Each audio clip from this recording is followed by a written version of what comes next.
इस वक्त लोकसभा के रण में हम पहुंचे हैं बागपत, वो बागपत जिसे चौधरी चरण सिंह की विरासत कहा जाता है, जो किसानों का गढ़ कहा जाता है, जो जाट बहुल भी है, जातिगत समीकरण भी है, किसान बहुल भी है और यहाँ की सियासत अपने आप में कई तरह के संदेश देती है। और कहा जाता है कि बागपत का जो संदेश है वो बहुत दूर तलक जाता है। पश्चिमी उत्तर प्रदेश का ये क्षेत्र काफी अहम है। हमारे साथ कुछ लोग हैं, उनसे बात करेंगे कि बागपत का मुद्दा क्या है, बागपत का मूड क्या है और बागपत का जो मतदाता है वो क्या सोचता है। लोगों से बात करते हैं, उनसे समझेंगे कि आखिर इस चुनाव में कहां ये बागपत का मूड क्या कहता है। बागपत में चूंकि समीकरण सारे इस बार बदल चुके हैं, पहले जो चौधरी साहब उधर थे अभी इधर आ गए हैं। जयंत चौधरी के बीजेपी के साथ जाने में क्या समीकरण बदला और क्या मुद्दा इस बार बागपत का? समीकरण तो पहले वाला ही है। जो लोग हैं वो पूरे बीजेपी के साथ जुड़े हुए हैं, मोदी जी के साथ जुड़े हुए हैं। मोदी जी के ऊपर ही बहुत वोट जयंत को करेंगे और मेन मुद्दा जो है यहाँ पे जो है विकास का ही है। बागपत जो अभी पिछड़ा हुआ है, उत्तर प्रदेश के काफी सारे इलाके जो व्यापार की दृष्टि से अच्छे चल रहे हैं, अभी जैसे जैसे कनेक्टिविटी बढ़ रही है तो उस हिसाब से बागपत का विकास भी बढ़ेगा, यही हम आशा करते हैं। और चूंकि ये किसान बेल्ट कहा जाता है, ऐसे में आपको लगता है किसानों के लिए इस सरकार ने काम किया? हाँ लगता है, बिल्कुल लगता है। अभी चौधरी चरण सिंह जो कल तक अखिलेश के साथ थे, अभी मोदी जी के साथ हैं, उनके इधर से उधर जाने में कोई माइंडसेट चेंज हुआ, कोई परिवर्तन हुआ, कोई समीकरण बदला? नहीं, कोई नहीं बदला, बिल्कुल बीजेपी को वोट दे। बीजेपी को वोट दें। तो देखिए यहाँ पे चूंकि और लोग हैं, उनसे बात करते हैं, क्या समीकरण यहाँ का, क्या मुद्दा? ये मुद्दा है किसानों का कोई काम नहीं हुआ, कुछ नहीं हुआ। किसानों की शहादत भूल गए जयंत चौधरी भी। 750 किसान शहीद हुए, बीजेपी सरकार में ही तो शहीद हुए। तो कह रहे हैं बहुत काम हुआ। क्या काम हुआ है बताओ, क्या गिनवा होना किसानों के लिए? क्यों किसान फिर बॉर्डर पे, क्यों उनके लिए किले को गाड़ी जा रही, बॉर्डर लगाए जा रहे हैं, उन्हें बॉर्डर पार नहीं किया जा रहा। ये भी तो बीजेपी सरकार है। और कहाँ ये गन्ने का पेमेंट कहाँ किसानों का, किसानों की आय कहाँ दुगनी होगी बताओ।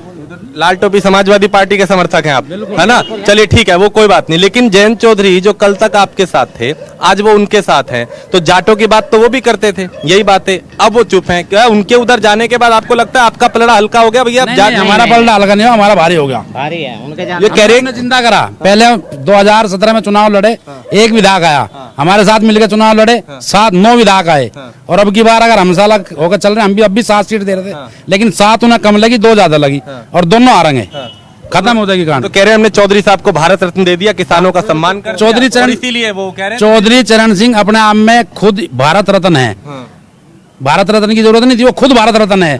क्या चौधरी साहब का वो भाजपा नहीं थी जब बंगला खाली हुआ, जब लट बजाया हाथरस में, जब जयंत चौधरी पर लट बजाया, जब भाजपा नहीं थी? जब किसान 750 किसान शहीद हो गए तब भाजपा नहीं थी, तब कहाँ थी वो बीजेपी? जब भाजपा के जो किसानों के नेता हैं मेन जयंत चौधरी, उन्होंने कुछ सोच समझ के तो निर्णय लिया होगा, जो बीजेपी के साथ गए वो इसलिए तो बीजेपी के साथ गए, उन्होंने कुछ सोच समझ के निर्णय लिया होगा कि हमारा बीजेपी के साथ जाने में हित है, किसानों का हित है, यही सोच करके तो वो बीजेपी के साथ गए। बताइए, उनको लगा कि यहाँ घाटे का सौदा है, किसानों का हित कैसे होगा, वो उधर चले गए। सुनो, घर अगर उन्हें लगा हित है, उनके जाने के बाद भी किसानों का धरना प्रदर्शन चल रहा है, वो क्यों समाप्त नहीं कराया? जयंत चौधरी अगर वहां गए तो अपनी बात क्यों नहीं मनवाई? क्यों जो है उनका धरना समाप्त नहीं करवाया? सड़कों पे ऐसा तो बागा बॉर्डर पे भी बांध नहीं लगा रहा, जैसा सड़कों पे यहाँ बॉर्डरों पे जो है प्रशासन ने जाम लगा रखा, किसान को घुसने नहीं दे रहा। आपको भी लगता है यहाँ पे जयंत के उस तरफ जाने के बाद कुछ समीकरण बदला? हाँ, समीकरण बदला है। जो आजकल बीजेपी में टूट थी वो पूरी हो गई है, क्योंकि जाट 2 समाज में बटा हुआ था, कुछ आधा बीजेपी में था और आधा आरएलडी के साथ में था, और अब एकजुट हो गए हैं। तो उससे सारे मतलब किसान का मेरे वर्ग के लिए काम हुआ है। किसान का मेरा वर्ग एक साथ जुट हो गया है और एकजुट होने के बाद में ही एक शक्ति प्रदर्शन होता है, और जो कि वो हो चुका है, उसमें कहीं भी संशय नहीं है। अभी जैसे मेरे भाई ने कहा कि किसानों के लिए क्या किया है, अभी किसानों के लिए बिजली फ्री की गई है। क्या किसी गवर्नमेंट में हुई है बिजली फ्री? नहीं हुई है अभी। नहीं, बिजली अभी कहाँ फ्री हुई है? घोषणा ही तो हुई है, घोषणा ही तो हुई है। नहीं, घोषणा हुई है, फ्री नहीं हुई है। घोषणा होने से क्या हो? घोषणा तो इन्होंने बहुत पहले करी थी किसानों का। आप 12 के बिल नहीं आ रहे हैं, 12 के बिल नहीं आ रहे हैं, आप जाके देख सकते हैं। किसानों से पूछो, हम किसान हैं, हमसे पूछो। मूल रूप से ये जो कॉन्स्टिट्यूएंसी है जिसमें हम खड़े हैं, यहाँ की हवा में चौधरी साहब को महसूस किया जाता है। प्रश्न ये उठता है, ये देश की जो सल्तनत होगी उसका चुनाव है। आज जो हालात बदले हैं, जैन जी की क्या मजबूरियां रही होंगी ये तो वो जानते हैं, लेकिन मूल रूप से जो हमारा उनका 22 में गठबंधन था वो एक नेचुरल गठबंधन था। आप लोग भी, बौद्धिक जगत के लोग भी, मीडिया के लोग भी जयंत चौधरी जी के इंटरव्यू देख रहे होंगे। मैं देख रहा था एक नेशनल इलेक्ट्रॉनिक मीडिया पर, वो कह रहे थे हमने विचारधारा नहीं बदली है। तो इसका मतलब ये गठबंधन कोई गठबंधन तो है नहीं। अब बहुत जिस तरह का एक आजकल माहौल बनाया जा रहा है, ये उसके कारण है। जहां तक किसान घाटा तो इसमें समाजवादी पार्टी का भी है ना, अगर उनका साथ छोड़ा तो अभी वो कह रहे हैं कि हम अभी बहुत से गांव में गए, जाट थे या अलग समुदाय के किसान थे, वो कह रहे हैं जहां जैन थे हम वहां हैं। तो इसमें पीछे तो आप रह गए। देखिएगा, हमारी जो पार्टी है, चौधरी चरण सिंह की जो राजनीतिक और बौद्धिक विरासत है उसका प्रतिनिधित्व करती है, साफ सी बात है। और उनकी विरासत का लगभग 99% हिस्सा समाजवादी पार्टी के साथ है और हम ही उनके राजनीतिक उत्तराधिकारी हैं। अगर आप लोग मैनिफेस्टो उठा के देखें तो हमारा जो मैनिफेस्टो होता है उसमें किसान केंद्र बिंदु होता है, ठीक है। और बार बार ये कहने के बावजूद भी हम यहाँ बहुत अच्छी फाइट करेंगे। ये तो बताइए फाइट कैसे करेंगे? फाइट ऐसे करेंगे, हाँ अच्छा, ये कुछ कहना चाह रहे हैं? हाँ, ऐसा है, हम लोग मान लिया किसी पार्टी विशेष के सपोर्ट करते हैं, हमारे मन में भी वो है, हमारे दिल में भी वही है। और आज उसे मान लिया हमने सपोर्ट कर दिया और कल को जाके वो दूसरी पार्टी में जाना तो वो तो अपना स्वार्थ सिद्ध कर लेंगे। हमारा क्या है, बताइए हमारा क्या है? तो अभी वो अगर अपना स्वार्थ सिद्ध किया उन्होंने, इसमें आप कह रहे हैं कि हमारा क्या? तो अभी आपका वोट किधर? बताओ, आपका उन्हीं के साथ रहेगा या आप उनके खिलाफ? तो माइंड सेट कर लिया, हमारा माइंड सेट कैसे हो जाएगा जल्दी? हम कैसे लोक दल से, बीजेपी और बीडीपी से, सपा सिपा से इसमें कैसे चले जाएंगे? कोई नहीं आने का बस। लेकिन राजनीति में चूंकि यहाँ तो कोई किसी का नहीं है। नहीं, एक मिनट राजनीति में यही नहीं, एक चीज यही देखिए, यही बार इस क्षेत्र का वोटर वोट डालने से पहले 100 बार सोच रहा है करना क्या चाहिए। वोटर कंफ्यूज है। नहीं कंफ्यूज नहीं है, वोटर सारा आरएलडी के साथ है और पहले भी आरएलडी के साथ थे। अब बीजेपी से गठबंधन होने के बाद में मजबूती आई है। आप ही के साथ खड़े, कह रहे कोई कंफ्यूजन नहीं है, बताइए। मैंने जो कल तक तो बीजेपी की बुराई कर रहे थे, अब इनके मन में कैसे आ जाएगा बीजेपी के बारे में, ये बताऊं। तो ऐसा तो कोई दल बचा ही नहीं ना जो इसके साथ नहीं था और उसके साथ चला गया। भाई आप पिछला चुनाव नहीं, आप 19 का चुनाव देखिए, मायावती और अखिलेश थे, क्या गेस्ट कांड हुआ, क्या क्या एक दूसरे ने किया, साथ आ गए। अभी मायावती अलग है, ये दोनों साथ में आ गए, फिर वो अखिलेश के साथ। तो ये तो हमें तो सोचना पड़ेगा इसके बारे में। अभी यहाँ की जनता भी बिल्कुल सेट नहीं है और उसके बारे में अभी टाइम है। पहले तो कैंडिडेट का यहाँ पे अभी फाइनल नहीं हुआ, कैंडिडेट का फाइनल होगा उसके बाद है क्या? वोटर के मन में कंफ्यूजन है। बहुत लोग हैं चक्कर में, कोई नहीं है टक्कर में। सिर्फ हमारे मोदी जी इस देश के प्रधानमंत्री बनने जा रहे हैं। कोई नहीं है। देखिए, अभी एक बहुत बड़ा, सुनिए, ये जो भारतीय जनता पार्टी और लोकदल का गठबंधन है, ये अपने आप में यहाँ बयां कर रहे हैं, यहाँ लोकदल लड़ रहे हैं, लेकिन भारतीय जनता पार्टी वाले फूल की बात कह रहे हैं। वो पता नहीं मशीन में वो सिंबल ही नहीं मिलेगा। तो रोज झगड़े हो रहे हैं, रोज क्लैश हो रहा है, रोज आप भी सुन रहे होंगे कि दोनों जो दल साथ आए हैं उनके दिल नहीं मिले। हमारे पूर्व प्रधानमंत्री चौधरी चरण सिंह जी ने जमींदार खात्मा किया था और गन्ने का भाव बढ़ाया था। ऐसे प्रधानमंत्री हो ही नहीं सकते। हम उनके पोते को, जयंत जी को वोट देंगे। अच्छा, वो चाहे कहीं भी जाए आप उनके साथ हैं? हाँ, हम उनके साथ हैं। ये लीजिए, ये एक बड़ी बात है। आपके साथ थे तो वो इधर थे, अभी उधर है तो वो उधर है। बिल्कुल, ये अपना मत हो सकता है, बिल्कुल ठीक है। ठीक, सबसे बड़ी बात है अभी सपा में कोई कैंडिडेट ही डिक्लेयर नहीं हो पा रहा है। जो अपने कैंडिडेट को नहीं अभी चूज कर पा रहे हैं कि बागपत से लड़ेगा कौन। आप ये देखिए, अभी तक मनोज चौधरी की बात चल रही थी, अभी जो नया नाम आ गया अमरपाल शर्मा जी का, तो अभी तो यही कंफ्यूजन में है। कंफ्यूजन बहुत है समाजवादी में। देखिएगा, अभी कई जगह भारतीय जनता पार्टी ने जो अपने प्रत्याशियों की सूची जारी की थी, उन लोगों ने चुनाव लड़ने से मना कर दिया। तो बिल्कुल एंटी इनकम्बेंसी है, जबरदस्त। में कंफ्यूजन तो बहुत है। गौतम बुद्ध नगर हो, बदायूं, कई जगह के उम्मीदवार। अजी हमें तो ये बताओ, इनका तो चलता रहेगा। हमारे 15 लाख कब आएंगे? 15 लाख कब जाएंगे मोदी जी? हमें ये बता दो। जब तक हमें 15 लाख नहीं मिलने के, जब तक तो हम मोदी जी के साथ। आज जिस दिन हमें जो सोना बना के दे देंगे राहुल जी, उस दिन हम राहुल के साथ। हमें तो 15 लाख बता दो। 15 लाख पे क्या है वो? यूँ बताओ, 2 करोड़ नौकरी का इन्होंने वादा किया था। 2 करोड़ रुपए कितने लोगों को नौकरी दी? ये बेरोजगारी पे क्यों नहीं बात करते? ये शिक्षा पे क्यों नहीं बात करते? ये स्वास्थ्य पे बात क्यों नहीं करते? हमारे देश के अंदर नौजवानों को उत्तर प्रदेश के अंदर मात्र 72,000 भर्ती, शिक्षा के क्षेत्र में 58,000 भर्ती, उसके दूसरे राउंड में 48,000 भर्ती केवल उत्तर प्रदेश के अंदर। 2 लाख वैकेंसी 3 डिपार्टमेंटों के अंदर दी गई। सब कागजों पे है, कागजों पे है, कहीं कुछ नहीं है, सब पेपर लीकेज कर दें ये। सबके पेपर लीक हैं, कोई भर्ती नहीं हुई है। ठीक है, अभी डॉक्टर वे जो भर्ती हुए हैं मास्टर या डॉक्टर कहाँ हैं वे हैं, कहाँ वे दिखाओ तो सही। दो गुजराती तो बेचने वाले हैं देश को और 2 खरीदने वाले हैं, और किसी का विकास नहीं हो रहा, और कोई विकास नहीं हो रहा। तो सिर्फ इन्होंने भाई से लड़ाने का काम किया और कुछ नहीं किया देश में। हम इनसे पूछना चाहते हैं, जब अखिलेश की सरकार थी, कांग्रेस की सरकार थी, उस टाइम में हमारे यहाँ सड़क निर्माण का टेंडर छोड़े गए, माफिया खत्म हो गए, वो कह रहे हैं माफिया। सारा माफिया यूपी से खत्म हो गया। सारे माफिया खत्म, सिर्फ समस्या उन्हें है जिनकी गुंडागर्दी जो है नहीं चल रही। बिल्कुल। ये जो लाल टोपी है ना, ये गुंडागर्दी के सिवाय इसके पास में कुछ नहीं धरा। अब बताओ क्या करें इनका। अब ये मुद्दा नहीं, अभी मुद्दे पे। हाँ। और क्या, और ये बताओ क्या चाहिए। अब आप इसे गुंडा मत बोलिए, हम बात कर रहे हैं। हम तो मैं बता रहा हूँ, ये लाल टोपी जो है ना, मैं कह रहा हूँ ये सुन लो। अब क्या कमी रह गई यहाँ, ये बताइए क्या कमी रह रही। कमी ये रह गई, 40 नौजवान मरे थे हमारे भाई फौजी मरे थे। वो RDX कहाँ से आज तक जांच क्यों नहीं हुई उसकी, कौन पकड़ा गया आज तक, बताओ तुम मुझे। उसके बाद तो चुनाव हुआ, सुनिए, उसके बाद चुनाव हुआ और उस चुनाव में तो और ज्यादा सीटें आई। कोई सुनो, ये मशीन हटा दो, पता चल जाएगा औकात का क्या औकात है इनकी, क्या है। सुन यहाँ में से सुनो, मेरे घर में चुनाव होता है जब तो आपको 58 सीट मिलती हैं तो वह EVM ठीक है। अगर EVM अगर खराब है तो जब यूपी का केंद्र का सब्जियों के चुनाव होते हैं। मेरे घर में से 3 पीढ़ी फौज की वो नौकरी कर रही है, इनसे पूछिए है क्या कोई इनके घर में से।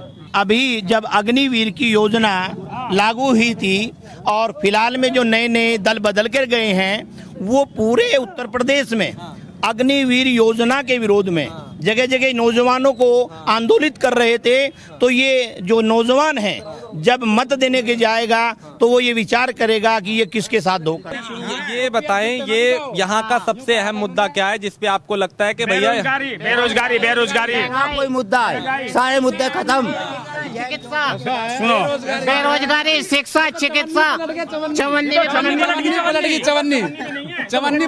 भी नहीं है, ये तो दुवन्नी भी नहीं पाई। क्या हो रहा है, खिसियानी बिल्ली खंबा नोचेये, ये रुपया हो गया, ये चवन्नी नहीं, अब ये रुपया हो गया। क्योंकि जब तक इनके साथ थे तो इनका वजन भारी था, आज वो उधर चले गए तो वो रुपया हो गया। पड़ा हुआ सड़क पर मेरा ताम झाम होगा। देख यार, देखो 1 मिनट भाई, 1 मिनट, 1 सेकंड। चौधरी चरण सिंह जी ने तो कमाल करके दिखाए, गन्ने का भाव बढ़वाया और हम जमींदार बनाए 36 जाति। अरे देने तो गन्ने का बनाए 36 जाति। चौधरी चरण सिंह की नजरों में कोई जाति नहीं थी, हम बेरोजगार थे, सब एक।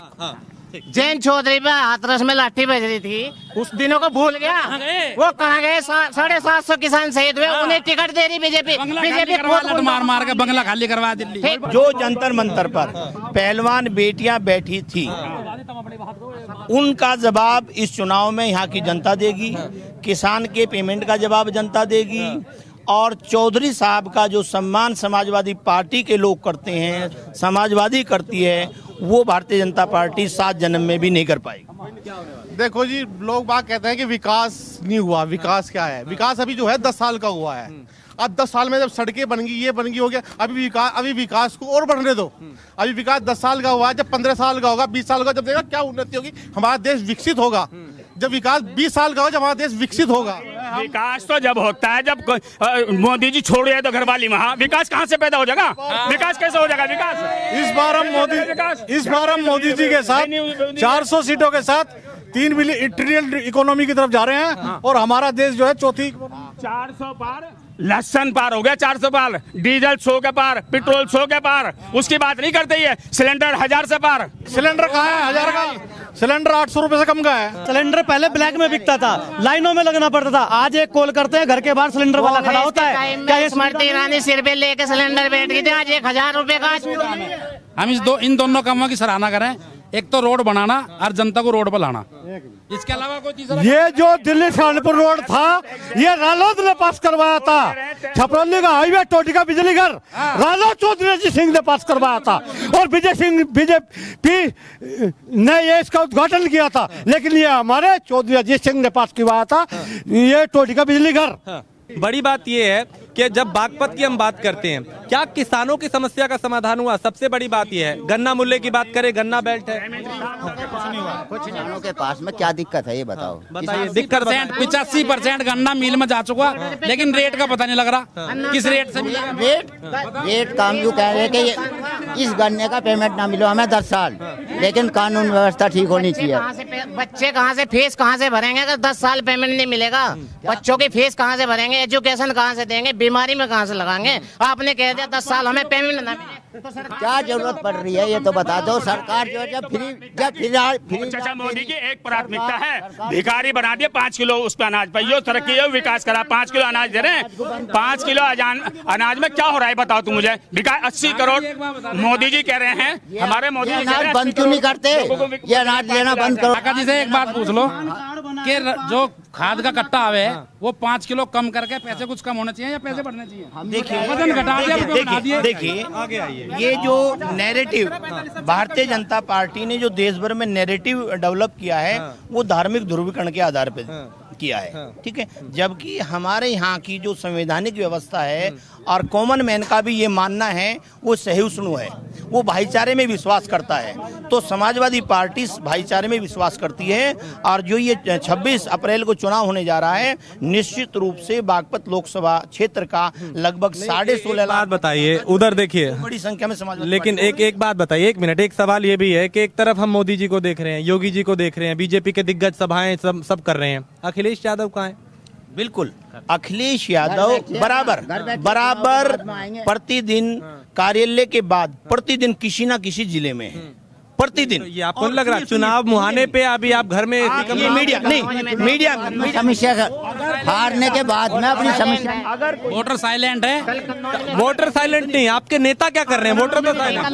अगर कोई सुनिए अगर कोई नेता एक दिन में सबसे अधिक व्यक्तियों से फेस टू फेस संवाद कर रहा है तो अखिलेश घर में रोज नहीं, घर में जनपद में है, हर जिले में घर में बैठ के हारने की समीक्षा। कल कन्नौज में थे, फिर कार्यालय आए, फिर लोगों से मिले वहाँ, ऐसे तो कोई भी नहीं मिलता। मैं कह रहा हूँ कि घर में एक मिनट हमारे चौधरी चरण सिंह जी ने, ये तो अब हमें याद हो गया ये वाला डायलॉग, जमींदारा खात्मा करके हम 36 जाति को जमींदार।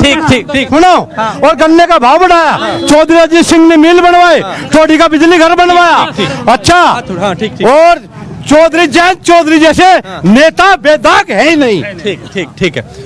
लेकिन देखिए ये आपने सुना था, आज कम से कम 2-2.5-3 हजार रुपए का ये प्राथमिकता है चाचा मोदी की। मेरे पास कम है, आखिरी में मैं एक कमेंट आपका लूंगा। एक सेकंड, मुद्दा आपको क्या लगता है, क्योंकि आप बात कर रहे हैं इसकी कि सरकार ने कुछ नहीं किया, एक मुद्दा बताइए जिसपे आपको लगता है कि अगर इस सरकार ने किया तो परिवर्तन होगा। सुनो, हम ये चाहते हैं जो हमारे जो भाई हैं बेरोजगार हैं उनको रोजगार दिया जाए। रोजगार एक बड़ा मुद्दा है, ये चुनौती बड़ा मुद्दा है, महंगाई सबसे बड़ा मुद्दा है। चीज जो है कानून व्यवस्था, सुरक्षा, स्वास्थ्य, शिक्षा, सब पे जोर, सबका कानून व्यवस्था। सुनो, इंसान को जीने के लिए 3 चीज की जरूरत पड़ती है, रोटी, कपड़ा और मकान। ऐसी कोई सरकार नहीं आई जिसने जो है कफन पे भी जो है जीएसटी लगा दी हो। अगर कोई सरकार आई हो तो आज तक बता दो। ये सुनो, मुझे मेरी बात पूरी हो जान दो, 1 मिनट। ये जितने भी कह रहे हैं किसान, जब से देश और प्रदेश में जो है बीजेपी की सरकार आई है, इतना अहंकार और इतना हिटलर शाही रवैया है। मैं आपको एक शेर के जरिए बता दूं कि घमंड ना करो यारो, तस्वीर बदलती रहती है, शीशा वो घमंड ना करो यारो, तकदीर बदलती रहती है, शीशा तो वही रहता है, तस्वीर बदलती रहती है। लेकिन यहाँ की तस्वीर बदलने वाली है। तस्वीर बदलेगी। देखो जी, भाई साहब ने कहा है कि रोटी, कपड़ा और मकान, ये तीनों सुरक्षा उसके लिए है। मोदी जी ने रोटी भी दिया, लोगों को राशन दिया है, रिया दिया है। सुनो, 1 मिनट। दूसरा मकान दिए, लोगों की छत दी है। राशन आ कहाँ से रहा है? किसान की बोरी में चोरी हो रहा है, जिनको मिल रहा है ना कह रहे हैं इन्हें शौचालय, इन्होंने शौचालय से विकास करे। घमंड की आंधियों से दरख्त की हर शाख चटक जाएगी, घमंड की आंधियों से दरख्त की हर शाख चटक जाएगी, शाख वही बचेगी जो लचक जाएगी। और ये उसकी बात करें कानून व्यवस्था की, कानून व्यवस्था कहाँ है? मुन्ना बजरंगी जेल में हो रहा है यहाँ सिंह। कानून व्यवस्था लेकिन नहीं, कानून व्यवस्था को लेकर लोग बोलते हैं, कानून व्यवस्था को लेकर। ठीक है, मुझे आप जल्दी से कार्यक्रम खत्म करना। मुझे चाइना के सामान की और मोदी के जुबान की कोई गारंटी नहीं भाई साहब।